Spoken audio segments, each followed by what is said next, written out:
Arlette Chabot, vous êtes avec nous. Bonjour Arlette.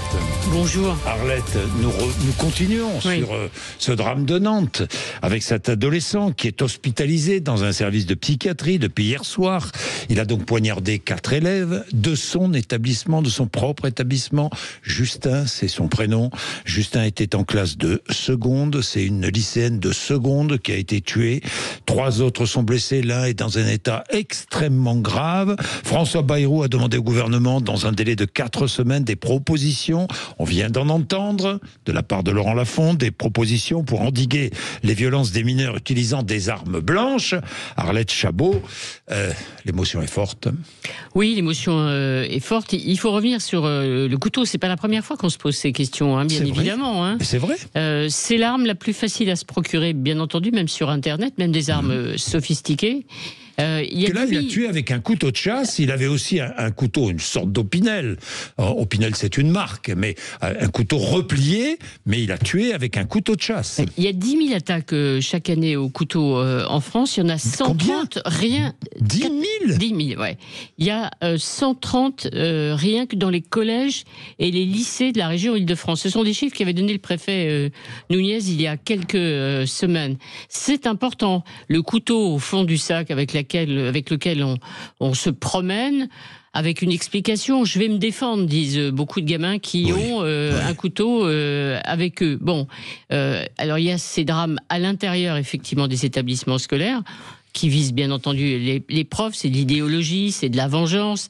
Il y a aussi toutes ces affaires autour des établissements scolaires. On se souvient de Chemseddine à Viry-Châtillon, qui avait été poignardé par des frères de sa petite amie. On se souvient du jeune Elias, effectivement, lui aussi poignardé. Sortie d'un entraînement de foot. Voilà, entraînement de foot pour une histoire effectivement de téléphone portable. Donc, ce sont beaucoup d'affaires qui ont ému, évidemment, la France entière. Alors, oui, François Bayrou veut aller vite, mais le gouvernement n'est pas démuni. Vous parliez à l'instant d'une proposition de loi qui a été adoptée au Sénat. Et puis, il y a quelques semaines seulement, après une attaque à l'intérieur d'un établissement scolaire dans les Hauts-de-Seine à Bagneux, le gouvernement, c'est-à-dire Elisabeth Borne, Bruno Retailleau, avait envoyé une circulaire très ferme, une circulaire demandant l'organisation de contrôles aléatoires dans les établissements scolaires, autour des établissements scolaires, par les forces de police. Ça, c'est une lettre qui avait été adressée au préfet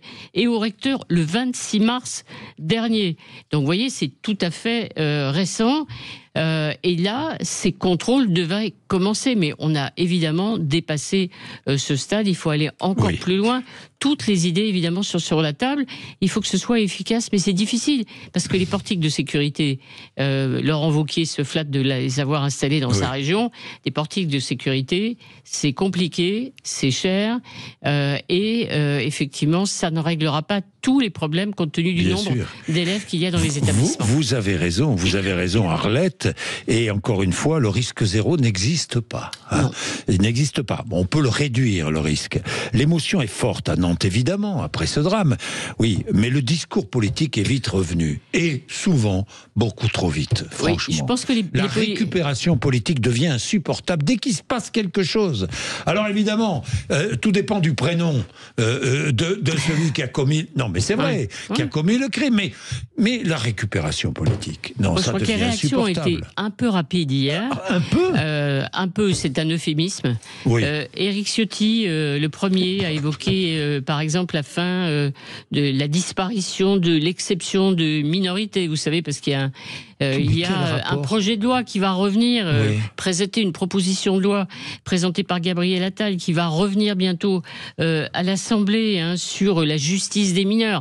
Quel rapport ? Éric Ciotti l'a remise sur la table immédiatement hier. Et puis il y a eu le discours un peu surprenant quand même de Bruno Retailleau, qui était aux côtés d'Elisabeth Borne sur place hier. Elisabeth Borne, très émue par la rencontre avec les enseignants de ce collège-lycée, avec aussi des parents, et puis un Bruno Retailleau qui a fait une analyse de l'ensauvagement d'une société qui est devenue laxiste et qu'il faudrait reconstruire sur des valeurs de l'ordre, l'autorité et la hiérarchie.